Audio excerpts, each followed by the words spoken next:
प्यार से कहना धन गाजी। कितना उसमें एक हाइट भी होती है। तो कैसे अगर पानी की ओर देखें तो कैसे नदी नीचे की तरफ आती है और अपने इस सागर रूप में मिलती है। कैसे जो रेत होते हैं ये हवा के साथ मिट्टी की जब बात आती है तो धरती में कितनी खूबसूरती है। हर एक चीज़ की अपने आप में कितने सारे गुण हैं। फिर भी ये आपस में जब रहते हैं आपस में टकरार नहीं करते। और कैसे हम इंसान इसी धरती पे जब आकर रह रहे हैं तो ये सब चीज़ें हमें दिख रही हैं पर हम इसको ख़राब करने की ओर लगे हुए हैं। ऐसे ही अगर हम अपने मन की तरफ भी झांकें कि कैसे हम एक इसमें संसार में आए तो हैं, चाहे कोई कैसा है, किसी का हमसे फ़र्क है, चाहे कोई दिखने में हमसे अलग है, चाहे वो भोजन अलग तरह का खाते हैं, हम अलग तरह का खाते हैं, या कोई भी ऐसी बात जो हमको एक दूसरे से वो फ़र्क दिखाती है, तो हम अगर उस फ़र्क को फ़र्क की तरह ना देखें, हम उसको ये मानें कि जैसे ये संसार में यूनिटी इन डाइवर्सिटी की बात है। ये जो भिन्न भिन्न प्रकार के जो फूल हैं उनकी अपनी अलग महक है। तो कैसे हर एक चीज़ जो दूसरे से चाहे कितनी भी अलग दिखती है उसकी रिस्पेक्ट इस तरह करनी, उसका सम्मान इस तरह करना कि ये बिल्कुल हम जैसा है, हमें तुच्छ भाव से नीचे दृष्टि से नहीं देखना। हमको उसकी जो भी खूबसूरती है, जो भी गुण है उस व्यक्ति में भी, वो गुण सिर्फ ग्रहण करने हैं। तो कैसे ये है वही उदाहरण कि चाहे पहाड़ हैं, चाहे नदी है, चाहे रेत है, तो ये सब चीज़ें जब आपस में एक दूसरे से अपनी तुलना नहीं करती या दूसरे को ये नहीं दिखाती कि हमारा काम तुमसे ज़्यादा इम्पोर्टेंट है या हमारे अंदर ज़्यादा महत्वता है तुमसे, तो हम इंसान क्यों ये गलती कर जाते हैं जहाँ स्वयं को श्रेष्ठ मान लेते हैं। अगर उदाहरण के तौर पे हम अपने हाथ की ओर भी देखें तो हर उंगली दूसरी उंगली से अलग हाइट की है। अगर हम कोई कार्य कर रहे हैं तो जैसे अगर हमें कोई कुल्हाड़ी या कुछ पकड़ना है तो पूरी मुट्ठी का काम उससे आता है।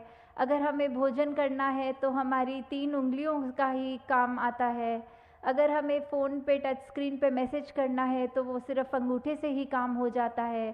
तो हर चीज़, हर उंगली, हर कार्य एक अलग महत्वता है हर उंगली की। तो किसी ने अपने हाथ में ये हमें कहा नहीं कि देखो हमारा काम तुमसे ज़्यादा इम्पोर्टेंट है। तो कैसे हम फिर भी एक कलाही से निकलते हुए ये जो भिन्न भिन्न दिखने वाली उंगलियां हैं हमारे हाथ में, ये जब एकत्व की तरह इकट्ठे एक हाथ में रह सकती हैं, दूसरे को कोई नीचा नहीं दिखाती, फिर भी जो अपना काम है वो पूरी ईमानदारी से करते हैं, तो ऐसे हम ये मनुष्य का शरीर जो हमारा है, तो फिर भी हमारे अंदर वो मनुष्य वाले मानव वाले गुण क्यों नहीं बस पाते। क्यों हम फिर भी, क्योंकि दूसरा हमसे एक हमारे जैसा नहीं, उससे भेदभाव मन में नफ़रतें ला जाते हैं। क्यों हम एक सामने वाले व्यक्ति को ऐसे पूजनीय तरीके से नहीं देख पाते, उसकी मिनट मिनट में कोशिश करते हैं कि किसी तरह हम दुनिया के आगे उसकी बेइज्जती कर दें, किस तरह हम उसका इस तरह मजाक उड़ाएं कि अगला रोने को मजबूर हो जाए। तो ऐसे भाव हमारे मन में क्यों हैं। हम इस तरह उस व्यक्ति के अंदर, उसके दिल में ये परमात्मा जो बसा है उसमें हम चोट क्यों पहुंचाते हैं। तो हम अगर यही बात रखें कि किसी ने अपनी सबकी जो भी इम्पोर्टेंस है वो तो हर एक का कार्य, हर एक को यूनिक है, ये परमात्मा ने हर एक को बनाया है, हर एक की शक्ल अलग दूसरे से है। हालांकि ये जो फिंगरप्रिंट्स की भी बात आती है कि किसी का एक अंगूठे का निशान दूसरे से नहीं मिलता, परमात्मा ने तो हमें इतना खूबसूरत, इतना हमारे अंदर अलग अलग गुण बसाए हैं, तो फिर हम हर एक के उन गुणों को गुणों की तरह ही देखें। उससे नफ़रत करने के लिए, उससे कोई वैर विरोध की मन में भावना रखने के लिए उसको उस तरह देख के या नीचा नहीं देखें। कि कैसे धरती तो परमात्मा ने इतनी सुंदर बनाई है, इतना कुछ है जो हमको कार्य में उपयोग की तरह आता है, इस धरती से ही निकला हुआ, और फिर भी हम इंसान ये धरती को उजाड़ने चले हैं। और उजाड़ा भी हमने कैसे है कि हमारे ये मन से ही ये नफ़रत की बात जब आई, हमारे मन में अच्छे गुणों की बजाय जब हमने ये बुरी बातों पे ध्यान ज़्यादा डालना शुरू किया, तो ये बुरी चीज़ें हमारे मन में, दिमाग में, व्यवहार में इस तरह हावी हो गई कि वो चीज़ें हमारे कर्मों के अंदर अब इस तरह निकलने लगी कि आपस में हमने सिर्फ जहाँ मन में नफ़रत थी तो अब वो कर्म से, अपने हाथों से लड़ाई झगड़ा भी करना शुरू कर दिया।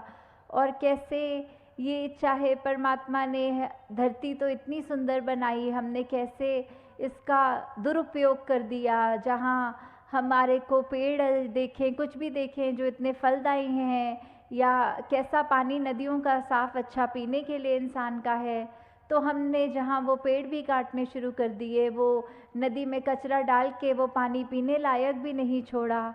ऐसा कुछ भी अगर इस धरती का हम ये जो नेचर की तरफ से एक सौगात की तरह, एक गिफ्ट की तरह चीज़ मिली, तो कैसे हमने उसी को एक गलत रास्ते पे ले